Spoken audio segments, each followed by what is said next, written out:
Hi, I'm Dr. Bhaskar, consultant nephrologist in Medicover Hospital, Visakhapatnam. World kidney day సందర్భంగా ఈరోజు మన లైఫ్లో important component అయిన వాటర్ గురించి కొన్ని విషయాలు తెలుసుకుందాం.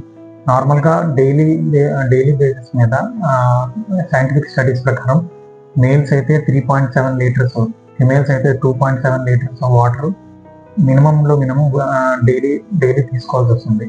నార్మల్ ఈ క్వాంటిటీ కానీ తీసుకున్నట్లయితే it helps in maintaining the body temperature, it helps in digestion, it helps in carrying the oxygen as well as enzymes, it helps in lubricating joints, and it also helps in maintaining, clearing the waste products from the body. And అంటే ఇదే వాటర్ని యాక్చువల్గా ఈ క్వాంటిటీలో కన్నా ఎక్కువ కానీ తక్కువ తీసుకున్నా కొన్ని కాంప్లికేషన్స్ అనేది మనం ఫేస్ చేయాల్సిన సిచ్యువేషన్ వస్తుంది. ఒకవేళ తక్కువ వాటర్ తీసుకుంటే ఆ కండిషన్ డిహైడ్రేషన్ అంటారు. అందులో మెయిన్ సిమ్టమ్స్ ఏంటంటే ఒకటి కన్ఫ్యూజన్, తర్వాత డిక్రీజ్డ్ కాన్సన్ట్రేషన్, రేర్ కాజెస్లో కిడ్నీ స్టోన్స్ కూడా ఫామ్ అయ్యే అవకాశాలు ఉంటాయి.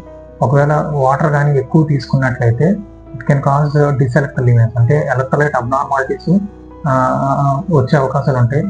Important one is hyponatremia. అంటే దీంట్లో మెయిన్గా ఏంటంటే కన్ఫ్యూజన్, తర్వాత డిక్రీజ్డ్ కాన్సన్ట్రేషన్, మజిల్ వీక్నెస్, తర్వాత రేర్ కాజెస్లో సీజర్స్, కోమా, డెత్ వరకు లీడ్ అయ్యే అవకాశాలు ఉంటాయి.